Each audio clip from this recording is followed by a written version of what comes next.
from Washington, we have Ambassador Gina Winstanley, the former U.S. diplomat.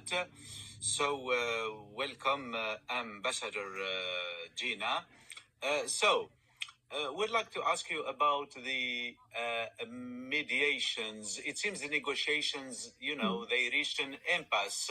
What can Washington accept as like concessions from Iran, or maybe we will see developments that will be like a forever war until they get all the demands from Iran?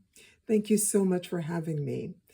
Well, I do not believe that the American people, let alone the rest of the world, would stand for a forever war.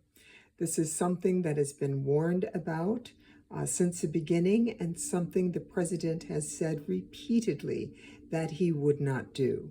He was elected on that position, and it would be incredibly damaging if he does not find a way to exit this war, hopefully with the ability to say that the United States achieved its goals.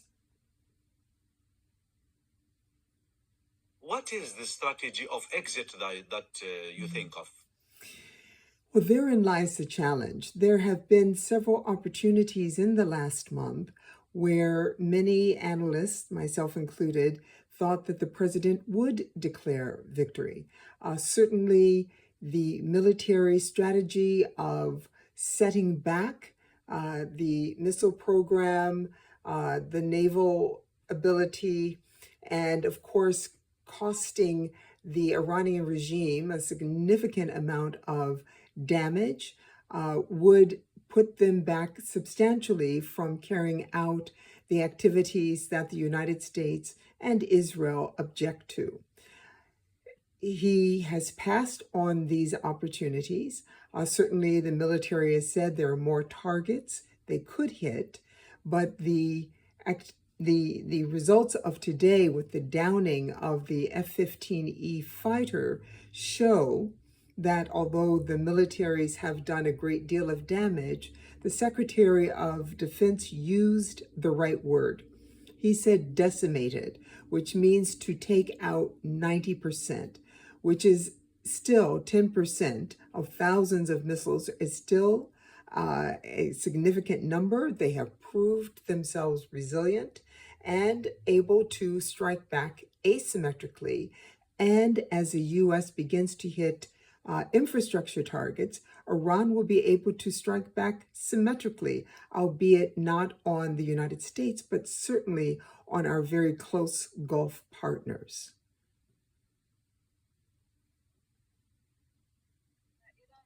But to leave Iran now without really damaging the regime, doesn't it pose a threat to the region?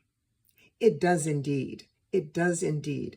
And certainly our partners have been saying to us, do not leave us with this wounded bear that is the Iranian regime, and their ability to declare victory, to show that they are just as strong at the end of this terrible war as they were at the beginning.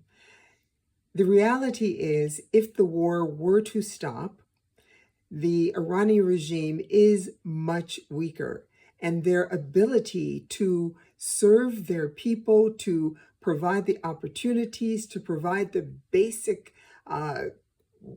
qualities that a government provides on transportation, on water, on income, jobs, etc., is going to be very difficult indeed, and may well be what brings the regime down. But of course, President Trump cannot, for his own political reasons, cannot walk away, leaving the Iranians in the position that they can say, we won. We won by outlasting the United States. We won by hanging on in the face of the most powerful military in the world. This will be devastating for Mr. Trump's political future, for his party, as well as the goals that he said that he was setting out to meet. Some people, they say that the Strait of Hormuz for Iran is the real deterrent point and not the nuclear program. Do you agree with that?